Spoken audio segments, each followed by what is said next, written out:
आज का जो टॉपिक है, टुडेज टॉपिक जो है बहुत ही इंपॉर्टेंट है और ये टॉपिक कूलम्ब्स लॉ से भी रिलेटेड है।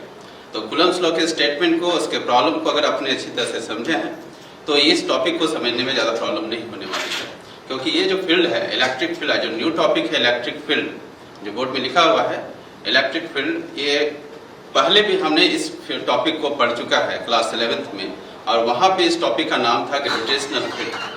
आज का टॉपिक है इलेक्ट्रिक फील्ड और 11th क्लास में हमने देखा था ग्रेविटेशनल फील्ड। वहाँ पे किसी मास के चारों ओर जो है एक फील्ड क्रिएट होता था, यहाँ पे एक चार्ज के चारों ओर जो है एक फील्ड क्रिएट होगा। तो इस फील्ड को अच्छी तरह से समझेंगे और इस फील्ड के बिना जो हम लोग कूलम्ब्स लॉ पढ़े वहाँ पे दो चार्जेस का जो इंटरेक्शन फोर्स था, एक चार्ज जो है दूसरे चार्ज पे फोर्स लगाता था, एक्सर्ट करता था, वो जो फोर्स लगा इस फील्ड के बिना वो फोर्स नहीं लग सकता। यानी इलेक्ट्रिक फील्ड पहले क्रिएट होता है तभी एक चार्ज दूसरे चार्ज पे फोर्स लगाता है। यानी कूलम्ब्स लॉ जो है दो प्रोसीजर से आगे बढ़ता है।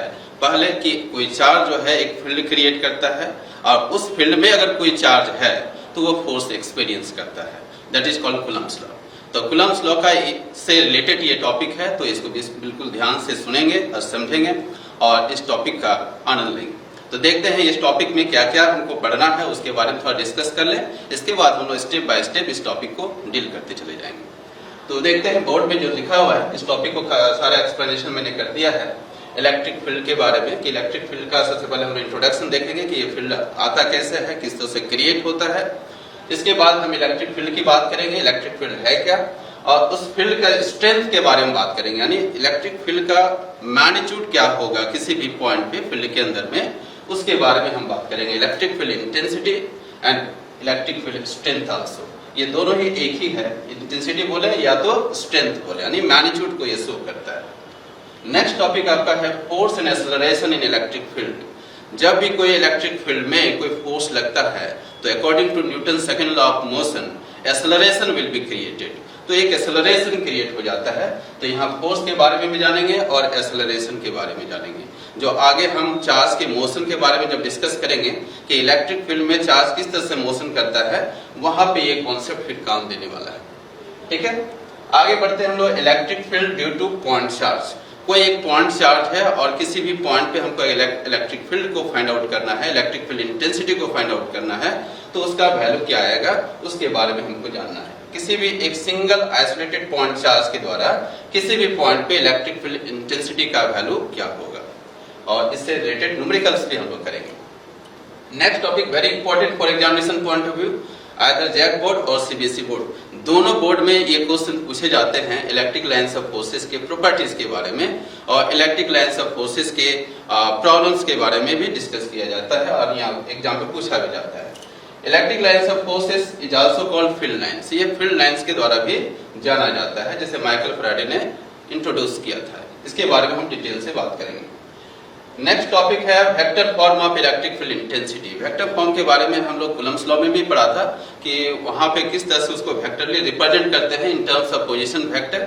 तो यहाँ पर भी हम लोग इलेक्ट्रिक फील्ड इंटेंसिटी को वेक्टर फॉर्म में रिप्रेजेंट कर सकते हैं। इसका डायरेक्शन क्या होगा उसके बारे में हम लोग डिस्कस करेंगे। देन प्रिंसिपल ऑफ सुपरपोजिशन, ये टॉपिक हमने क्लास 11th में भी हमने देखा है, क्लास 12th में भी हमने देखा है कूलम्ब्स लॉ में, जहाँ पे फोर्सेस का बहुत सारे मल्टीपल फोर्सेस का किस तरह से वेक्टर सम करके उसका वैल्यू को फाइंड आउट करते थे, रिजल्टेंट वैल्यू को, उसे को हम लोग बोलते हैं प्रिंसिपल ऑफ सुपरपोजिशन। तो यहाँ पर भी सुपरपोजिशन थ्योरम जो पढ़ना है वो इलेक्ट्रिक फील्ड इंटेंसिटी के लिए पढ़ना है, फोर्सेस के लिए नहीं। तो इलेक्ट्रिक फील्ड इंटेंसिटी का सुपरपोजिशन थ्योरम किस तरह से रिप्रेजेंट करेंगे और इसके प्रॉब्लम को कैसे हैंडल करेंगे उसके बारे में डिस्कस करेंगे। एंड लास्टली हम लोग प्रॉब्लम को डिस्कस करेंगे स्टेप बाय स्टेप कि किस तरह का प्रॉब्लम इससे एग्जाम में पूछे जाते हैं। जैक बोर्ड, सीबीएसई बोर्ड या जितने भी एंट्रेंस एग्जामिनेशन हो सारे क्वेश्चन को हम लोग इसमें step by step type wise हम लोग डिस्कस करेंगे। तो ये रहा आपका ये इलेक्ट्रिक फील्ड का कंटेंट, ये इसको हमको पढ़ना है। इसके बाद हम फिर नेक्स्ट टॉपिक की बात करेंगे। तो देखते हैं step by step electric field कैसे प्रोड्यूस्ड होता है, इलेक्ट्रिक फील्ड का इंटेंसिटी को कैसे हम फाइंड आउट करते हैं। इंट्रोडक्शन, ये इलेक्ट्रिक फील्ड है क्या और ये क्रिएट कैसे होता है उसके बारे में थोड़ा सा हम डिस्कस करेंगे। कोई मैटर अगर हम ले तो मैटर का टू इंट्रिंसिक प्रॉपर्टी होता है। Every matter made up with to intrinsic properties. जितने भी मैटर होते हैं दो इंट्रिंसिक प्रॉपर्टी इसके अंदर होते हैं। कौन कौन सा प्रॉपर्टीज है? एक होता है मास और सेकंड प्रॉपर्टी होता है चार्ज। किसी मेटर का दो इंट्रिंसिक प्रॉपर्टी होगा, first mass and second charge. Mass अगर है किसी बॉडी पे तो ये बॉडी जो है अपने चारों ओर एक फील्ड, एक इन्फ्लुएंस क्रिएट करेगा और उस इन्फ्लुएंस को ही कहते हैं ग्रेविटेशनल फील्ड। क्या बोलेंगे? Gravitational field. तो इसमें ये मास क्या करता है? एक इन्फ्लुएंस क्रिएट करता है। Influence creates in the space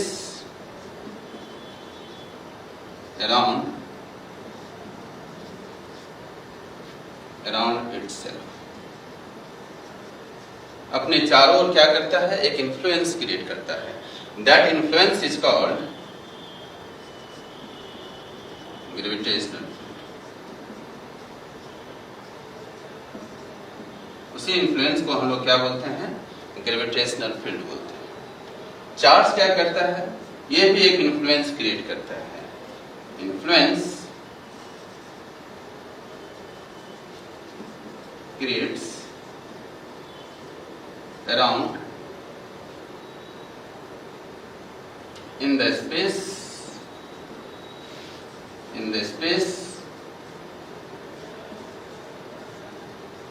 around itself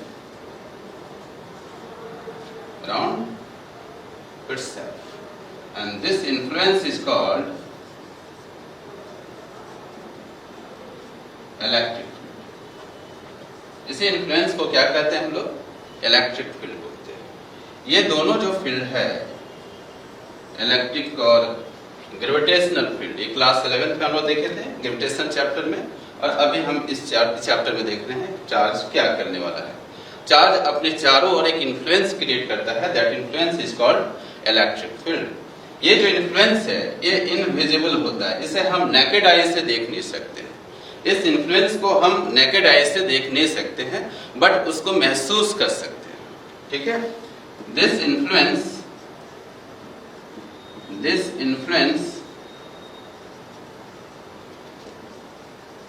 cannot be seen through naked eye, but we can experience it। लेकिन इसको हम महसूस कर सकते हैं, देख नहीं सकते हैं बट उसे महसूस कर सकते हैं।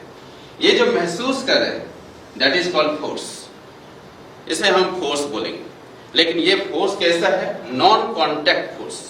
बिना कांटेक्ट किए हम दूसरे बॉडी पे हमने फोर्स लगा दिया, और इसी फोर्स को कहते हैं field force. Non contact force, action at A distance. किसी भी डिस्टेंस पे अगर एक्शन देना हो विदाउट फिजिकल कांटेक्ट, बिना किसी फिजिकल कांटेक्ट का, तो वैसे फोर्स को हम लोग बोलते हैं field force, non contact force. और ये जो एक्सपीरियंस हुआ, एक फोर्स डेवलप हो रहा है जो हम महसूस कर सकते हैं, देख नहीं सकते। उस फील्ड को हम नेकेड आई से हम विजिबल नहीं है, लेकिन उसे एक्सपीरियंस कर सकते हैं। This experience is called field force, जिसे हम बोलते हैं कूलम्बियन force.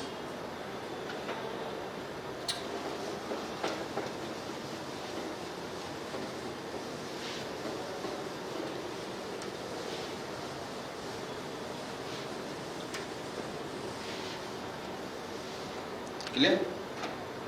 And this force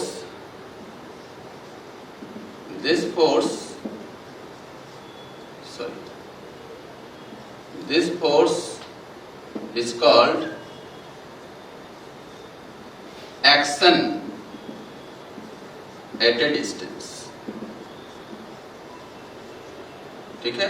This is called non-contact force। Non-contact,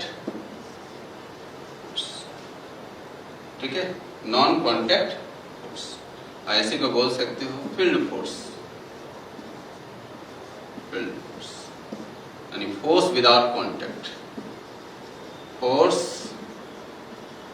without contact, बिना किसी को टच किए हमने फोर्स लगा दिया। और ये फोर्स तब पॉसिबल है जब कोई फील्ड के अंदर हम बैठे हो, and that field is called electric field and gravitational field. Gravitational field में भी यही होता है, नॉन कॉन्टेक्ट होता है, और इलेक्ट्रिक फील्ड में भी नॉन कॉन्टेक्ट होता है।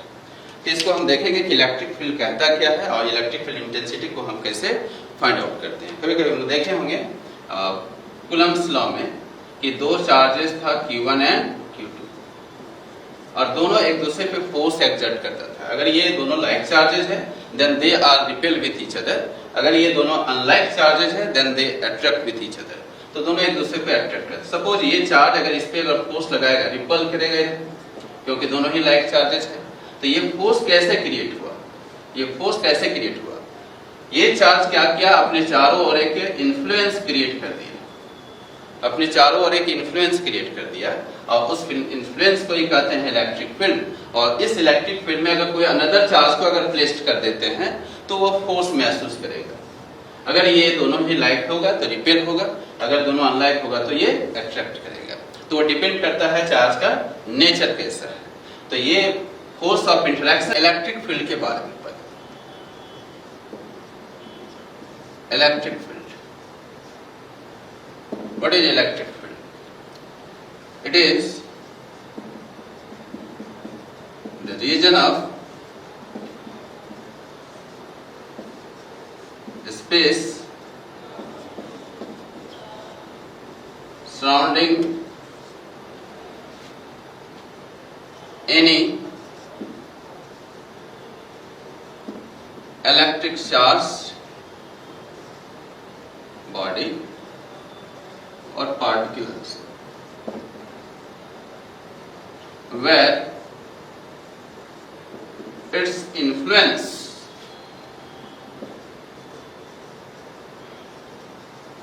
can be felt by another test charge. What is the meaning of test charge? I will discuss later. Test charge. Another charge और simply इसको हम लोग बोल सकते हो say test charge. उस अनदर चार्ज को हम लोग बोलते हैं टेस्ट चार्ज। कहता है कि एक रीजन है स्पेस में जिसके किसके सराउंडिंग में, किसी भी इलेक्ट्रिक चार्ज के सराउंडिंग में एक इन्फ्लुएंस क्रिएट हो जाता है, ठीक है। जहां पे किसी भी अनदर चार्ज को अगर उस इन्फ्लुएंस के अंदर लाते हैं तो वो एक फोर्स महसूस करेगा, यानी उसकी इन्फ्लुएंस को फेल्ट करेगा, यानी महसूस करेगा। वो महसूस करना मतलब फोर्स लगना। तो यहाँ पे अगर हम कोई चार्ज लेते हैं, सपोज एक चार्ज लिए, यहाँ पे एक चार्ज ले लिए, ये चार्ज क्या करता है, अपने चारों ओर जो है एक इन्फ्लुएंस डेवलप कर देता है। और इस इन्फ्लुएंस में अगर कोई टेस्ट चार्ज को अगर रख देते हैं यहाँ पे Q0, ये टेस्ट चार्ज है, यही बता रहे हैं टेस्ट चार्ज क्या होता है। ये इसका मैग्नीट्यूड बहुत छोटा होता है, इतना छोटा होता है कि अपने फील्ड में ये इस पे फोर्स नहीं लगा सकता। इसका मैग्नीट्यूड बहुत छोटा है, जितना छोटा मैग्नीट्यूड होगा उतने ही फील्ड का स्ट्रेंथ भी कम होगा। तो ये बड़ा मैग्नीट्यूड वाला चार्ज है, इसको बोलते हैं सोर्स चार्ज। इसने फील्ड को क्रिएट किया और उस फील्ड में एक अनदर चार्ज लाया जिसके हम लोग क्या कहते हैं टेस्ट चार्ज। टेस्ट करने के लिए लाया कि इस पे कोई फोर्स लग रहा है कि नहीं, उसको हम चेक करना चाहते हैं। तो एक फील्ड यहाँ पे डेवलप हो गया। चलो ये फील्ड कौन डेवलप किया, सोर्स चार्ज। तो सोर्स चार्ज इस टेस्ट चार्ज पे एक फोर्स लगाएगा, अगर दोनों लाइक चार्जेस है तो ये इसको रिपेल कर देगा इस डायरेक्शन में, रिपल्सन फोर्स डेवलप करेगा, ठीक है। अगर इस चार्ज का वैल्यू को अगर हम माइनस कर दें, माइनस Q0, तो ये फोर्स इसको क्या, ये चार्ज इसको क्या करेगा, अपनी ओर अट्रैक्ट करेगा, यानी कहीं भी रहे इस फील्ड के अंदर में फोर्स महसूस करेगा। तो यहाँ पे दो चार्जेस हमने लिया, एक Q0, इसको हम लोग बोलते हैं टेस्ट चार्ज। हियर Q को क्या बोलते हैं, सोर्स चार्ज।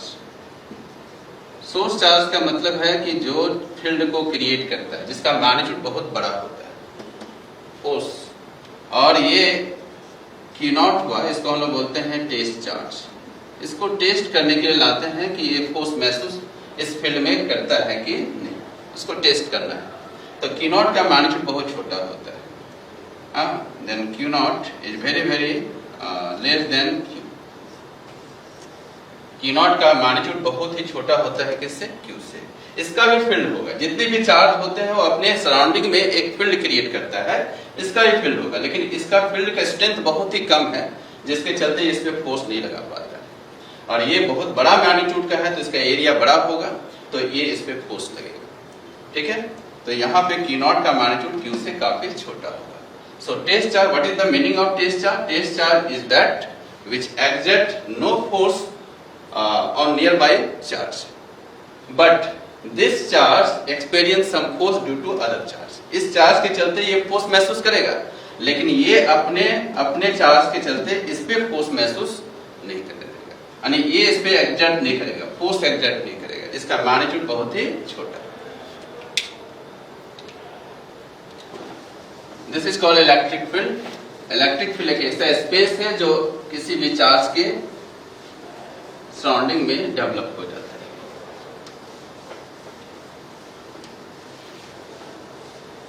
क्लियर है? So what is the meaning of test charge?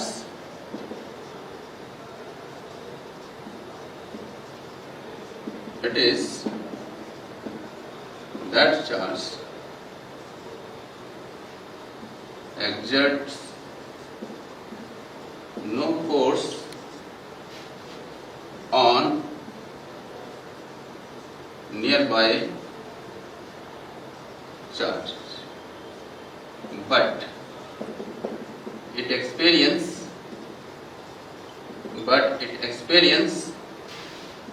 force due to that। इसके चलते ये फोर्स महसूस करेगा, इस चार्ज के चलते ये फोर्स महसूस करेगा, लेकिन ये चार्ज इस पे फोर्स नहीं लगाएगा, यानी फोर्स को क्रिएट, यानी ये फील्ड क्रिएट करके इस पे फोर्स नहीं लगा सकता। ठीक है, जैसे बोलते हैं test charge. The electric direction of electric field, direction of electric field along the direction of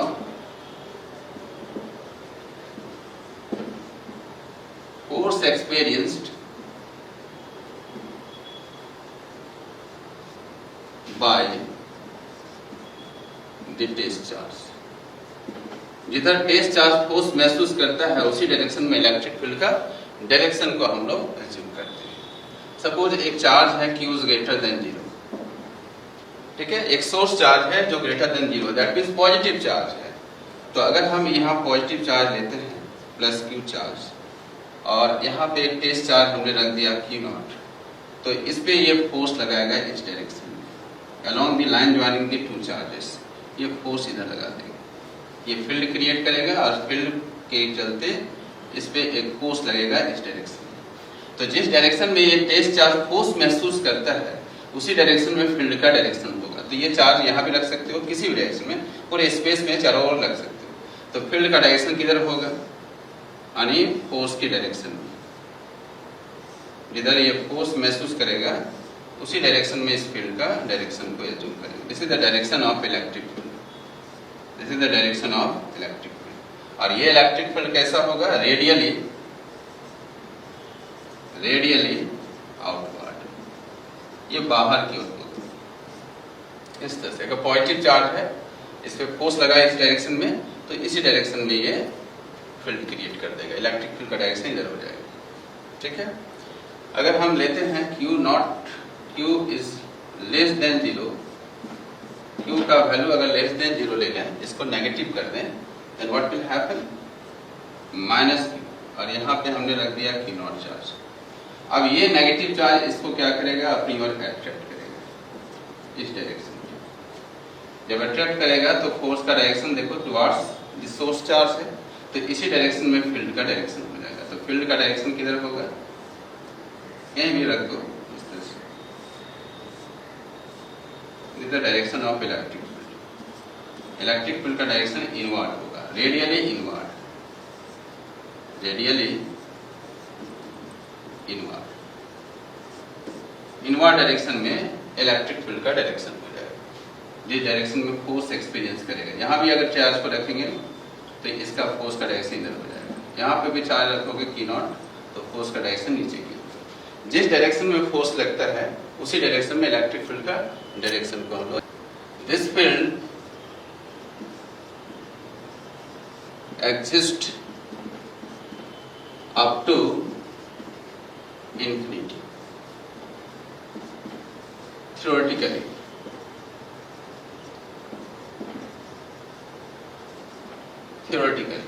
but practically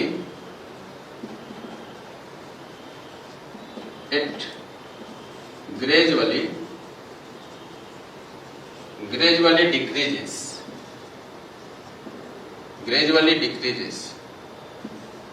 from the source charge। जो सोर्स चार्ज है ये Q, इसका फील्ड इन्फिनाइट तक एग्जिस्ट करता है थ्योरेटिकली, बट इसका जो प्रैक्टिकली अगर बात किया जाए तो इसका मैग्नीट्यूड धीरे धीरे इलेक्ट्रिक फील्ड का स्ट्रेंथ क्या होगा, धीरे धीरे घटते चला जाएगा। यहाँ पे सबसे ज्यादा, इसके बाद कम, इसके बाद और कम, और इन्फिनिटी पे जाते जाते ये फील्ड का वैल्यू क्या हो जाता है, 0 हो जाता है। तो कहने का मतलब है कि जैसे हम सोर्स चार्ज से आगे बढ़ेंगे, इलेक्ट्रिक फील्ड का जो स्ट्रेंथ है, इलेक्ट्रिक फील्ड का जो वैल्यू है वो धीरे धीरे कम होते चल जाएगा, डिक्रीज होते जाएगा। लेकिन ये अगर थ्योरेटिकली अगर बात किया जाए तो इसका एग्जिस्टेंस कहाँ तक है, इन्फिनिटी तक। प्रैक्टिकली ऐसा पॉसिबल नहीं होता है, ठीक है।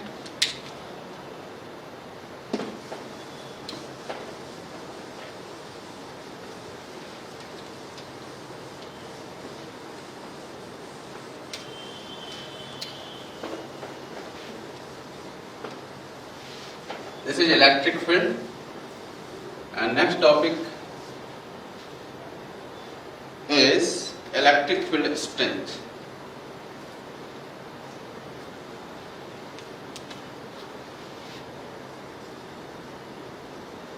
इलेक्ट्रिक फील्ड इंटेंसिटी, या इसी को बोल सकते हो इलेक्ट्रिक फील्ड स्ट्रेंथ। ये क्या बताता है, it gives the magnitude of electric field at any point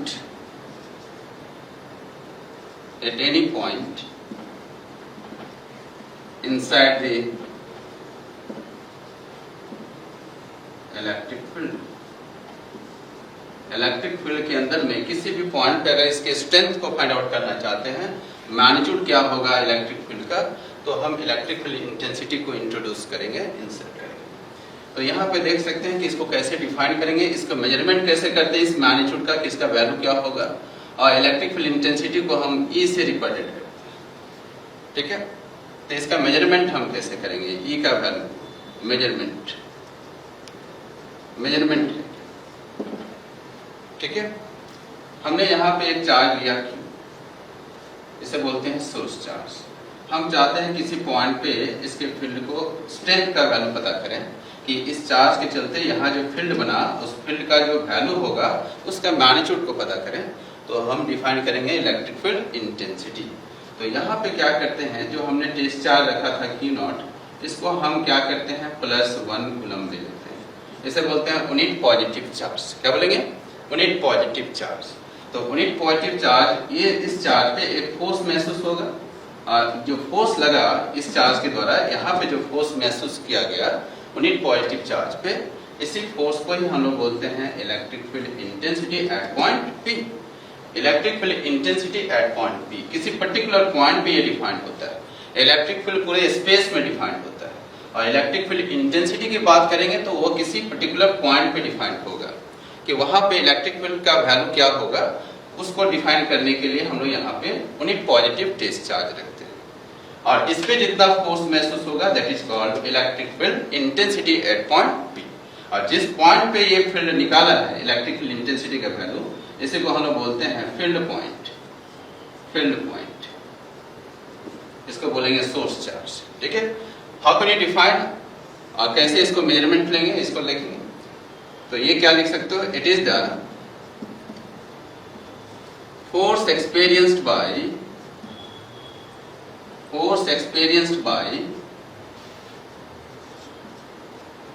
unit positive charge at a point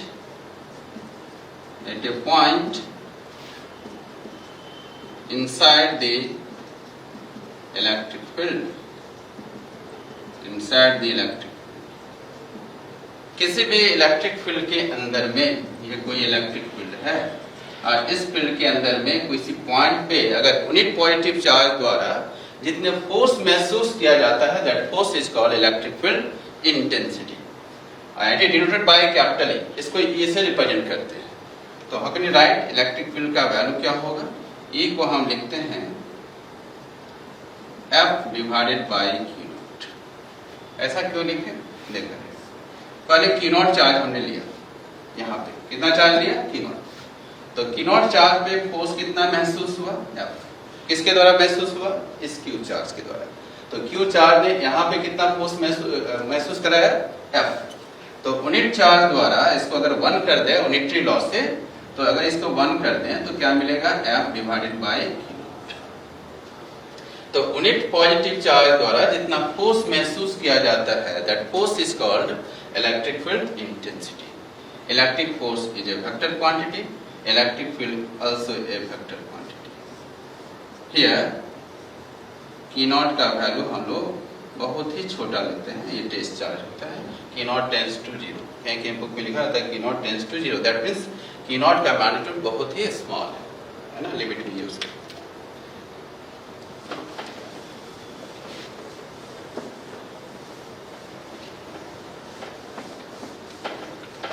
ना। कुछ इंपॉर्टेंट बातें इसके बारे में बात कर लें, बहुत इंपॉर्टेंट। इसमें कुछ जैक बोर्ड में भी और सीबीएसई बोर्ड में इसका यूनिट एंड डायमेंशन के बारे में जरूर पूछता है। तो कैसे देखो, first it is a vector quantity,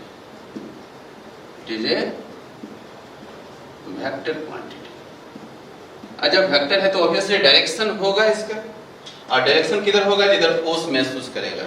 ये जो चार्ज है जिधर फोर्स महसूस करता है उसी डायरेक्शन में इलेक्ट्रिक फील्ड का डायरेक्शन होगा। अगर ये फोर्स इधर महसूस कर रहा है तो इलेक्ट्रिक फील्ड का डायरेक्शन इधर होगा।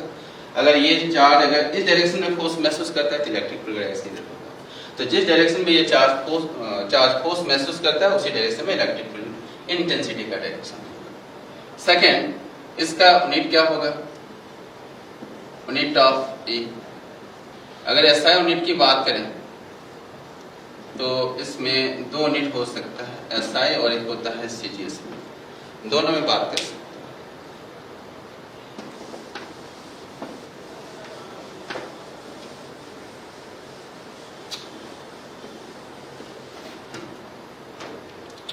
SI यूनिट क्या है, तो इसमें भी 2 ले सकते हो। देखो, एक इलेक्ट्रिक फील्ड का वैल्यू हमने पढ़ा अभी F बाई Q, और आगे हम लोग रिलेशन जब पढ़ेंगे पोटेंशियल के साथ, तो एक रिलेशन यही पे हम बताते हैं, ये होता है V upon R, potential divided by perpendicular separation between 2 point. तो ये V है पोटेंशियल डिफरेंस और ये है परपेंडिकुलर डिफरेंस बिटवीन 2 पॉइंट। तो R, V बाय R को ही बोलते हैं। ये रिलेशन है V और E के बीच में, पोटेंशियल और इलेक्ट्रिक फील्ड में। तो इसको आगे हम डिस्कस करेंगे, थोड़ा सा इसको हम यहाँ पे डिस्कस कर दें ताकि ये कंफ्यूजन ना हो। E इज इक्वल टू अभी हमने पढ़ा F बाई Q, और एक E का वैल्यू होता है V बाई R। अगर देखा जाए इसके अकॉर्डिंग SI में, तो क्या लिखोगे, Newton per coulomb. Newton per coulomb is the SI unit of electric field intensity. इसके टर्म में अगर दिखा जाए तो क्या लिखोगे, volt per metre, volt per metre potential difference. ये हुआ SI के लिए 2 यूनिट हुआ, Newton per coulomb and volt per metre. अगर हम इसमें CGS में अगर देखा जाए तो फोर्स को हम लोग बोलते हैं डाइन, और चार्ज को बोलते हैं स्टेट कूलम, स्टेट कूलम। तो डाइन पर state coulomb is called CGS unit of electric field intensity. और अगर इस फॉर्मूला के टर्म में अगर हम बात करें तो वोल्ट की जगह पे लिखोगे स्टेट वोल्ट, स्टेट वोल्ट होता है, और ये हो गया सेंटीमीटर। तो stat volt per centimetre stat volt per centimetre, यहाँ पे देखे थे वोल्ट पर मीटर, यहाँ होगा stat volt per centimetre. So these are the units of electric field intensity. Next इसका डायमेंशन फॉर्मूला की बात कर लें.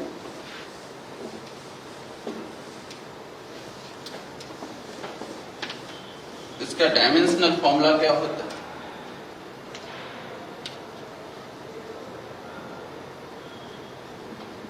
डायमेंशनल फॉर्मूला बहुत बार एग्जाम में पूछा भी जाता है. तो E इक्वल टू हमने पढ़ा F बाई Q, फोर्स पर नेट चार्ज, है ना, या की नॉट करते हैं, इसको कोई दिक्कत नहीं. तो पर नेट चार्ज पे जितना फोर्स लगता है यूनिट पॉजिटिव चार्ज पे, that is called electric field intensity. इसका डायमेंशनल फॉर्मूला की बात करें तो फोर्स का डायमेंशनल फॉर्मूला होता है mL/T⁻². क्लास 11 पे सब पढ़े होंगे. और Q नॉट ये चार्ज है, चार्ज का हम लोग होता है AT, कभी कभी IT भी बोलते हैं. ये एम्पियर टाइम, तो करंट और ये टाइम को प्रोडक्ट को बोलते हैं चार्ज. तो ये क्या बना mL/T⁻, ये ऊपर चला गया तो -3 आएगा, -1 होगा, -3 और A⁻⁻. And this is the dimensional formula for electric field intensity. Clear?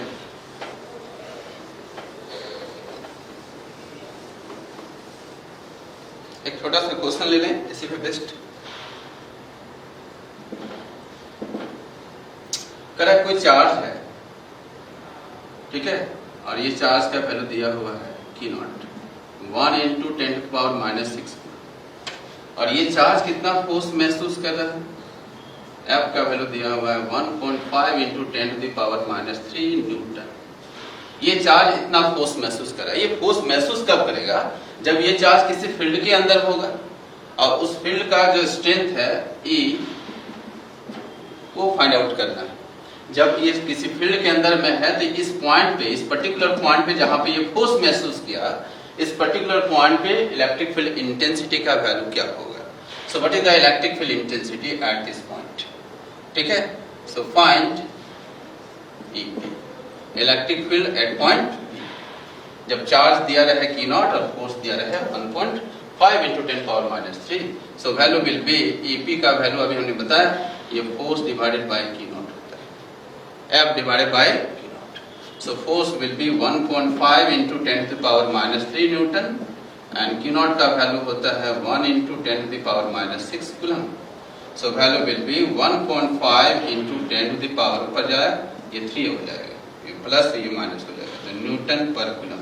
And this is your answer. This is the electric field intensity at point B.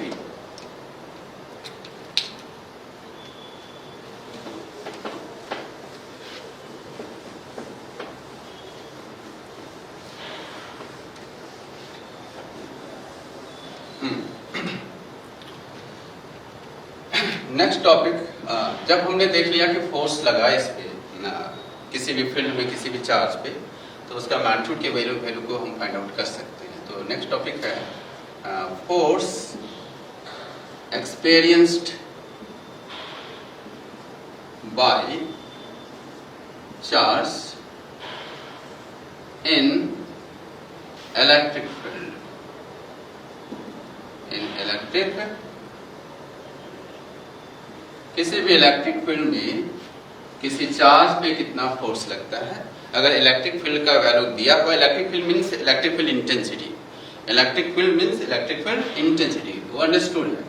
Electric field बोले तो इलेक्ट्रिक फील्ड इंटेंसिटी की बात करते हैं. Electric field intensity का value given है, charge का value given है, तो फोर्स कितना होगा? We have A is equal to F divided by Q naught. ये हमने पढ़ा. Force per unit charge is called electric field intensity. So force will B Q not into E.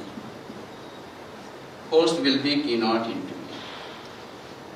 ये formula develop हुआ, Q not into E. दोनों में vector लगा हुआ है, इसमें वेक्टर नहीं लगा because charge is scalar quantity. हमने पढ़ा होगा वेक्टर में, क्लास 11th में एक फॉर्मूला आया था, B vector is equal to K times A. And this is the scalar multiplication of vector. A scalar multiplication of vector.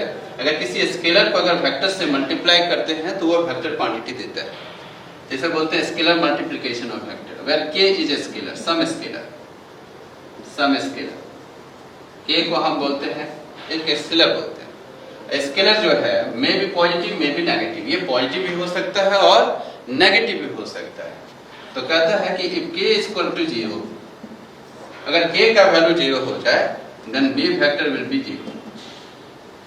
If k is greater than 0, that means positive quantity हो जाए, then b का direction और a का direction same होगा, both are acting along the same direction when k is positive.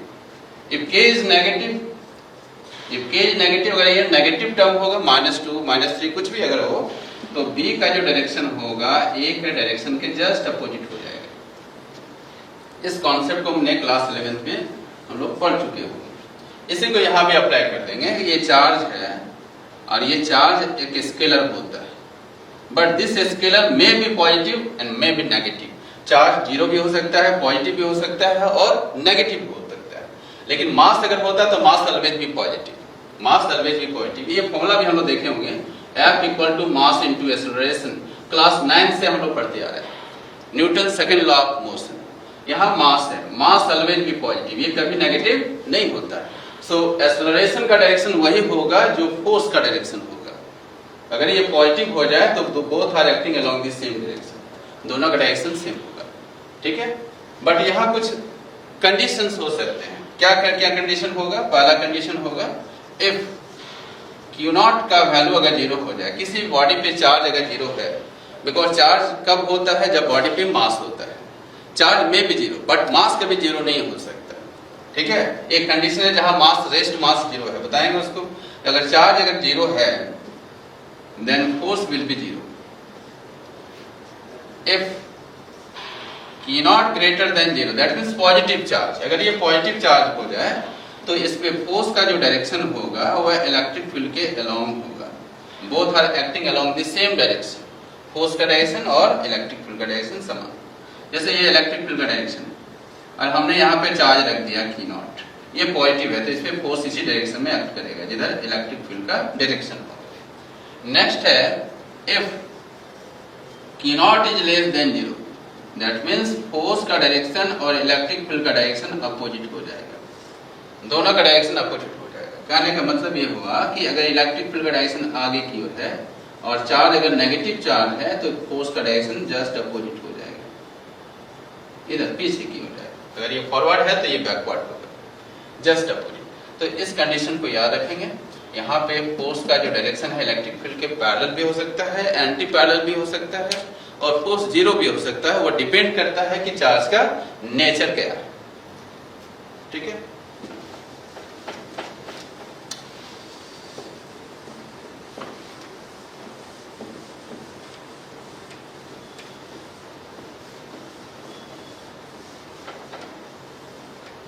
Next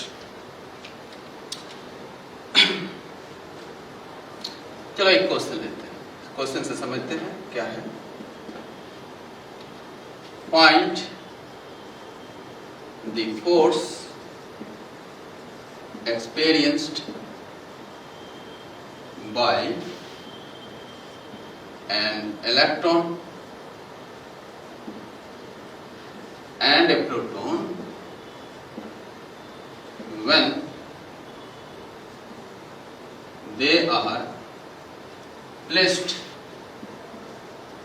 when they are placed in electric field of strength 4 into 10 to the power 4 newton पर। ये question दिया हुआ कि एक electron है और एक प्रोटॉन है जो इलेक्ट्रिक फील्ड में प्लेस्ड कर दिया गया है, तो बताओ उस पर कितना फोर्स लगेगा, ठीक है। ये क्वेश्चन और इलेक्ट्रिक फील्ड का स्ट्रेंथ गिवन है 4 into 10 power 4 newton per. Very easy question according to concept. यहाँ पे इलेक्ट्रिक फील्ड है और ये स्ट्रेंथ दिया हुआ है 4 into 10 power न्यूटन पर। एक इलेक्ट्रॉन को और एक प्रोटॉन को मैंने रख दिया, ठीक है। दोनों में अपोजिट नेचर का चार्ज है but magnitude of the charge will be same. दोनों पे सेम मैग्नीट्यूड ऑफ चार्ज होगा बट उसका नेचर अलग होगा। अगर ये नेगेटिव है तो ये होगा पॉजिटिव, अगर ये नेगेटिव है, इलेक्ट्रॉन नेगेटिव होता है, प्रोटॉन पॉजिटिव होता है, हमको पता है। तो नेगेटिव चार्ज पे फोर्स का डायरेक्शन किधर होगा? इलेक्ट्रिक फील्ड के जस्ट अपोजिट। मैंने ये बताया इलेक्ट्रिक नेगेटिव चार्ज पे फोर्स का डायरेक्शन जस्ट अपोजिट होगा और पॉजिटिव चार्ज पे फोर्स का direction along the direction of electric field, ऐसे होगा। सो what is the magnitude of force? तो फोर्स का मैग्नीट्यूड होता है Q into E और Q जो है प्रोटॉन और इलेक्ट्रॉन के लिए सेम होता है। कितना होता है प्रोटॉन और इलेक्ट्रॉन का वैल्यू? 1.6 × 10⁻19 कूलम। ये प्रोटॉन का भी चार्ज इतना ही होता है और इलेक्ट्रॉन का भी चार्ज इतना ही होगा। सो फॉर प्रोटॉन या फॉर इलेक्ट्रॉन अगर बात किया जाए तो Fe का वैल्यू होगा E into E। E का वैल्यू है 1.6 × 10⁻19 कूलम और E का वैल्यू है 4 × 10⁴ Newton per coulomb. So value will be 64 जा, ठीक है। तो 4.6 × 10⁻15 newton per coulomb. Sorry coulomb cancel, सिर्फ न्यूटन आएगा, फोर्स है ना, ठीक है। Similarly we can find out for proton. Proton पे फोर्स कितना एक्सर्ट करेगा? So for proton again A into E, दोनों पे same nature of charge, same magnitude का चार्ज है। तो A into E, E का वैल्यू 1.6 × 10⁻19 एंड E का वैल्यू 4 × 10⁴। ये टोटल आएगा फिर 6.4 10⁻15, सेम फोर्स। इसका मतलब है कि दोनों सेम फोर्स एक्सर्ट करेगा, यानी यहाँ पे दोनों पे सेम फोर्स एक्सपीरियंस करता है। कौन? इलेक्ट्रॉन और क्लियर। इलेक्ट्रिक फील्ड में अगर इलेक्ट्रॉन प्रोटॉन का रखोगे तो डायरेक्शन अपोजिट होगा but magnitude will be same.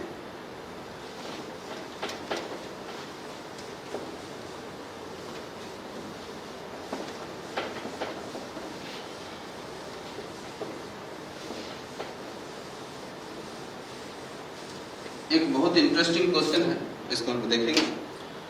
ये एंट्रेंस एग्जामिनेशन में भी क्वेश्चन पूछा गया है। Estimate the path given below. जो पाथ दिया हुआ है उसको एस्टिमेट करना है कि कौन सा पाथ किसको रिप्रेजेंट कर रहा है। देखो ये इलेक्ट्रिक फील्ड है, ऑलरेडी फिगर ऑलरेडी गिवन है और यहाँ पे हमने क्या किया,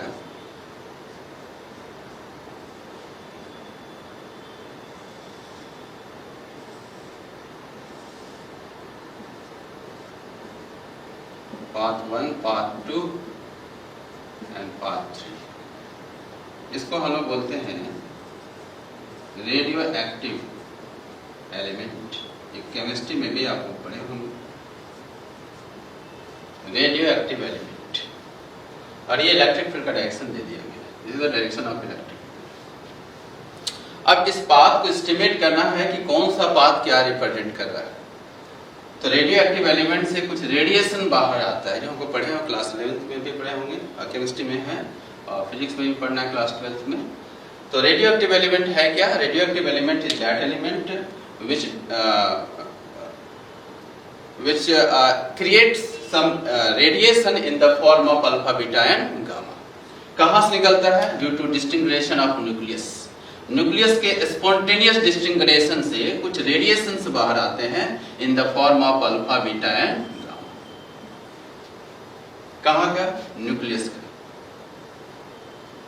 ये न्यूक्लियस है। न्यूक्लियस यहाँ पे डिस्टिंग्रेट होता है और उससे रेडिएशन बाहर आता है। किसके फॉर्म में आता है? अल्फा, बीटा और गामा। तो इसे हम बोलते हैं रेडियो एक्टिव एलिमेंट। ज्यादा हम डिस्कस नहीं करने वाले उसके बारे में, सिर्फ जान लेना है कि उसमें रेडिएशन से बाहर आता है अल्फा, बीटा, गामा के रूप में। और अल्फा का जो वैल्यू होता है वो हीलियम होता है। ये हीलियम का स्ट्रीम होता है, द फ्लो ऑफ हीलियम्स। तो हीलियम के फ्लो को ही कहते हैं अल्फा पार्टिकल। बीटा के फ्लो को बीटा कहते हैं इलेक्ट्रॉन के फ्लो को, ये इलेक्ट्रॉन का फ्लो होता है। और गामा जो होता है ये फोटोन का होता है। Photon the fundamental particle of light. one photon has some energy that is called E = H × nu। और इसका rest mass rest mass zero होता है। मैंने बताया होगा चार्जेज में, चार्ज जब डिस्कस करेंगे तब उसमें फोटोन के बारे में डिस्कस। इसका रेस्ट मास जीरो होता है, इसमें रेस्ट नहीं होता है मास, इसमें रेस्ट मास जीरो होता है। और रेस्ट मास जीरो होने के चलते इसमें कोई चार्ज नहीं होता है, नो चार्ज। किसमें चार्ज नहीं होता है? रेडिएशन में, यानी गामा रेडिएशन में कोई चार्ज नहीं होता है। ये फोटोन का फ्लो होता है और फोटोन का रेस्ट मास जीरो होने के चलते इसमें चार्ज जीरो होता है। अब ये 3 रे यहां से बाहर निकला। अब ये बताना है कि 1 कौन सा रे है, 2 कौन सा रे है और 3 कौन सा रे है, उसको एस्टिमेट करना है। तो कैसे एस्टिमेट कर सकते हैं? According to concept F is equal to Q into E। ये कॉन्सेप्ट हमने देखा। चार्ज अगर है बॉडी पे तो फोर्स लगेगा, चार्ज अगर जीरो है तो फोर्स जीरो हो जाएगा। ठीक है, तो यहाँ पे देख सकते हैं कि गामा रेडिएशन जो है उसमें कोई चार्ज नहीं है। ठीक है, तो Q अगर जीरो हो जाए, इफ Q नॉट का वैल्यू अगर जीरो हो जाए, किसके केस में होगा? ये फोटोन। फोटोन का मतलब हुआ gamma radiation, that is gamma particle बोल सकते हैं या गामा रेडिएशन बोल सकते हैं। तो गामा पार्टिकल में फोटोन होने के चलते उसका चार्ज क्या होगा? जीरो। और जब चार्ज जीरो होगा तो फोर्स का वैल्यू क्या होगा? जीरो। यानी इस गामा में कोई भी फोर्स एक्सर्ट नहीं करेगा। तो अगर ये गामा रे यहाँ से निकलता है तो स्ट्रेट पाथ में निकल जाएगा, कोई भी डेविएशन नहीं होगा, नहीं इधर जाएगा नहीं इधर जाएगा, कोई डेविएशन क्रिएट नहीं होगा, नो डेविएशन। सो सेकंड वाला जो पाथ है वो किसको रिप्रेजेंट कर रहा है? So second will be gamma radiation, gamma radiation को रिप्रेजेंट कर रहा है। नेक्स्ट देखेंगे, अगर Q नॉट का value greater than zero, that means positive, और ये पॉजिटिवली चार्ज होता है, ये नेगेटिवली चार्ज होता है बीटा। तो अगर ये पॉजिटिव चार्ज होगा, यानी किसकी बात हो रहा है? Alpha particle. तो अल्फा पार्टिकल में अगर पॉजिटिव चार्ज है तो पॉजिटिव चार्ज में फोर्स किधर लगता है? जिधर इलेक्ट्रिक फील्ड का डायरेक्शन होता है। सो फोर्स का डायरेक्शन उधर ही होगा जिधर इलेक्ट्रिक फील्ड का डायरेक्शन होगा। तो इलेक्ट्रिक फील्ड का डायरेक्शन किधर है? फॉरवर्ड। तो फोर्स भी किधर लगेगा? फॉरवर्ड। तो डेविएशन किधर होगा? फॉरवर्ड। तो ये जो थर्ड वाला पाथ है, तो third path represented by alpha particle. ये अल्फा पार्टिकल को रिप्रेजेंट करेगा क्योंकि इस डायरेक्शन में उस पर फोर्स लगने वाला है। एंड अगर हम चार्ज का वैल्यू को नेगेटिव कर दें, चार्ज अगर नेगेटिव हो जाए, थर्ड में है Q less than zero, that means negative, यानी ये क्या रिप्रेजेंट कर रहा है? इलेक्ट्रॉन्स के फ्लो। और इलेक्ट्रॉन्स का फ्लो को कहते हैं क्या? Beta, beta particle. ये बीटा पार्टिकल में नेगेटिव चार्ज होगा। जब इसमें नेगेटिव चार्ज होगा बीटा पार्टिकल में, तो बीटा का पार्टिकल नेगेटिव चार्ज होने के चलते फोर्स किधर लगेगा? Electric force and electric field intensity का डायरेक्शन अपोजिट हो जाता है, दोनों का डायरेक्शन अपोजिट हो जाएगा। मतलब इलेक्ट्रिक फील्ड का डायरेक्शन किधर है? फॉरवर्ड। तो फोर्स किधर लगेगा? Backward direction. तो ये जो फर्स्ट वाला जो पाथ है, first path represented by beta particle, ये बीटा पार्टिकल को रिप्रेजेंट कर रहा है। तो इस तरह से हम इसको एस्टिमेट कर सकते हैं पाथ को with the help of this formula F equal to Q naught into. First वाला हो जाएगा बीटा, सेकेंड वाला होगा गामा और थर्ड वाला हो जाएगा अल्फा पार्टिकल।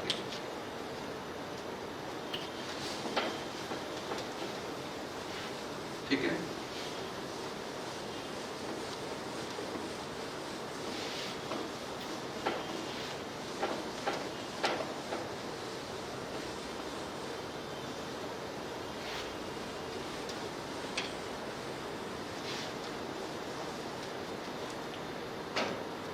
नेक्स्ट है, next topic will be acceleration produced on charged particle in electric। इस कॉन्सेप्ट का हम आगे भी यूज करेंगे कि एक्सेलरेशन का वैल्यू क्या, what is the value of acceleration. देखो, we have F is equal to है Q इंटू, ये फोर्स हुआ था किसी भी चार्ज पार्टिकल पे, लेफ्ट। M क्या है? Mass of the charge particle. बिना मास का चार्ज डेवलप नहीं हो सकता है, तो मास of the charge particle, mass of the charge particle. So according to Newton's second law of motion, whenever the unbalanced force is acting on the body, some acceleration will be created. So value of acceleration A equal to होता है according to Newton's second law of motion F divided by m, force divided by mass. So force का value क्या है? QE divided by m, and this is the acceleration of charge particle inside the electric field. यानी acceleration किस पे depend कर रहा है? मास पे और चार्ज पे और इलेक्ट्रिक फील्ड इंटेंसिटी पे. ठीक है, अगर चार्ज कांस्टेंट है, इलेक्ट्रिक फील्ड कांस्टेंट है, मास कांस्टेंट है, तो एक्सेलरेशन विल बी कांस्टेंट. तो यहाँ पे भी देख सकते हैं we have m always be positive. m कभी नेगेटिव नहीं होता, mass always be positive, but charge may be negative, may be zero, may be positive. तो अगर चार्ज है, इफ q का value zero, then acceleration will be zero. If q is greater than zero, then acceleration का जो direction होगा वह electric field के along होगा. इसका डायरेक्शन सिंपल है. If q is less than zero, then acceleration anti parallel to electric. तो acceleration किधर होगा? इलेक्ट्रिक फील्ड के जस्ट अपोजिट, जिधर फोर्स लगता है.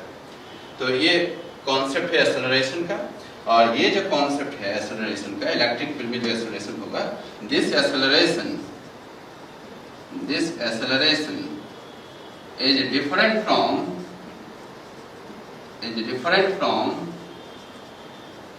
The acceleration due to gravity. Acceleration due to gravity, यानी स्मॉल g से ये डिफरेंट एक्सेलरेशन है, because the acceleration due to gravity is independent of mass of the body. Mass से independent होता है, बिकॉज g इज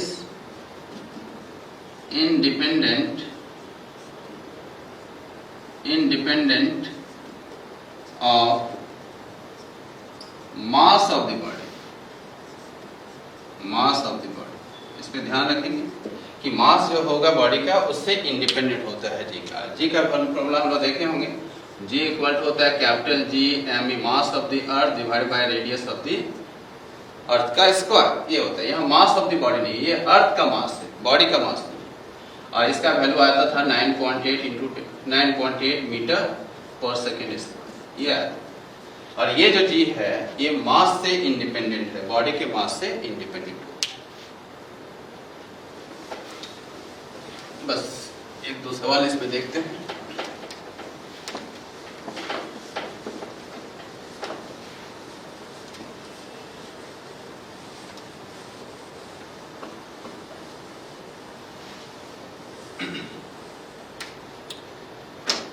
एक छोटा सा क्वेश्चन देख लें.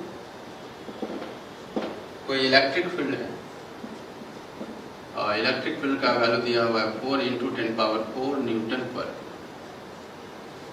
इसमें एक इलेक्ट्रॉन रखा हुआ है और एक प्रोटॉन रखा हुआ है. ठीक है. Find the acceleration of electron and proton.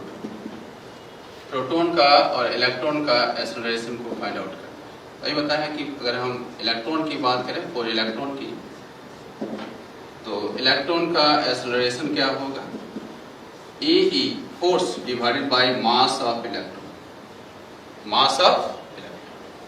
तो E का वैल्यू होता है 1.6 × 10⁻⁻⁹. E का वैल्यू दिया हुआ है 4 × 10⁴ divided by mass of electron. जिसका मास ज्यादा होगा उसका एक्सेलरेशन कम हो जाएगा. तो इसका वैल्यू होता है 9.1 × 10⁻31 kg. तो ये वैल्यू जो आएगा 7.03 × 10⁻15 मीटर पर सेकेंड. कैलकुलेट करने के बाद अगर हम बात करेंगे फॉर प्रोटॉन के लिए, प्रोटॉन का एक्सेलरेशन क्या होगा? Proton acceleration of proton, so again value will be E × E, क्योंकि दोनों का चार्ज सेम होता है. And mass of the proton, mass different होगा. मास इसका हेवियर होता है in comparison two electron. So value will be 1.6 into 10 power minus 19 and 4 into 10 power 4 and इसका जो यहाँ मास है, मास हो जाएगा 1.67 into 10 to the power minus 27 kg. So value will be 3.83 10 to the power 12 meter per second. Check कर लेंगे. मास इसका थोड़ा ज्यादा है तो इसका एक्सेलरेशन कम हो गया, मास इसका कम है तो इसका एक्सेलरेशन ज्यादा हो गया. तो ज्यादा एक्सेलरेशन किस पे डेवलप होता है? इलेक्ट्रॉन पे, इन कंपैरिजन टू. ठीक है. एक छोटा सा और क्वेश्चन है. अगर इलेक्ट्रिक फील्ड है और एक हमने प्रोटॉन को रख दिया और एक हमने न्यूट्रॉन को रख दिया, प्रोटॉन है तो जानते हैं कि मास ऑफ द प्रोटॉन ये अहम है. तो मास ऑफ न्यूट्रॉन क्या होता है? 2 times mass of the proton, 2 times mass of the. तो इसमें फोर्स का और एक्सेलरेशन का रेशियो क्या होगा दोनों में? What is the ratio of force and acceleration of two particle when they are placed in same electric field? ये क्वेश्चन है. रेशियो निकालना किसका? एक्सेलरेशन का और फोर्स. तो सबसे पहले हम बात करते हैं फोर्स का रेशियो. तो force of proton divide by force of neutron. तो फोर्स कितना होगा? दोनों पे चार्ज सेम होता है, इस पे भी चार्ज ई होता है, इस पे भी चार्ज ई होता है. चार्ज विल बी सेम, दोनों पे सेम चार्ज होगा, दोनों पे same charge. Mass will be different but charge will be same. तो चार्ज अगर सेम होगा तो क्या लिखोगे? A into E. So ratio will be 1:2. ये हुआ फोर्स का रेशियो. अब हम बात करें एक्सेलरेशन का रेशियो. तो acceleration of proton divided by acceleration of neutron. So acceleration का वैल्यू क्या होता है? E divided by mass of proton. इसका होगा E divided by mass of neutron. ये दोनों रेशियो, ये रेशियो होगा. अगर ये दोनों कैंसिल हो गया तो लिखोगे mass of neutron divided by mass of proton. Mass of neutron 2 times mass of proton. Proton का डबल होता है मास ऑफ न्यूट्रॉन. ठीक है. और ये लिखोगे mass of proton. So 2:1. So ratio will be 2:1. ये रेशियो.